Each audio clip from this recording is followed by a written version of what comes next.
Lina indray ary mampisoana tokantranonao amin'ny alalan'ny fandarana meteo manolotra ny araba ho an'ny isam-baravarana toko klasy toko vavy. Mbola ho maina foana ny andro ato anatin'ny 5 andro avy eto Madagasikara fa amin'ny faran'ny herinandro any vao ivorinandro ririnina indray isika.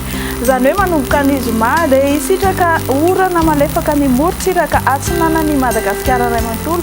Azo herika kosa ny amin'ny ilany atsinanan'ny faritry ny avoatany. Amin'izay fotoana izay dia ho mafimafy ny fitsokan'ny rivotra ny amin'ny tapany avaratra ary vokatr'izany dia hidina ny maripana ny tolakandro izany hoe ny zoma sabotsy ary alahady ho avy izao. Fa ho amin'ny rapitso kosa no ifatoantsika manaraka izao amin'ny maraina dia saika ho maina ny andro amin'ny ankapobeny eto Madagasikara fa iseho izany aorian'ny fizavana andian-javona vao maraina aty amin'ny faritry ny avoatany aty izany hoe ny faritany Antananarivo sy ny faritra Moronimamy, Hotomatsiratra sy Iorbe.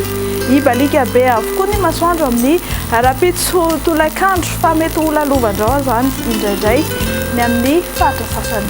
Araka ny efa voalaza teny am-piadohana dia tsy dia misy loatra ny misongadina raha amin'ny maripana voavinavina amin'ny rapitso izany hoe somary mbola mafana ihany, enina hatramin'ny 13 degré ny aty amin'ny faritry ny avoatany amin'ny rapitso maraina, ny amin'ny faritra morontsiraka atsinanana dia 13 hatramin'ny 20 degré ary ny morontsiraka andrefana takizay ihany 13 hatramin'ny 21 degré celsius eo.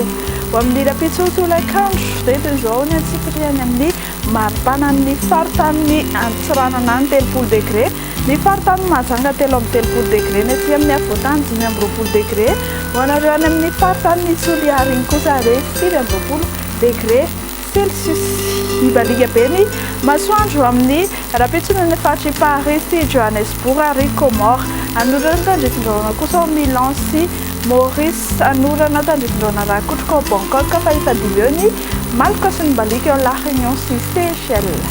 Dia izay ary no meteo antsika ho amin'ny aty mametraka ny mandra-pionavy.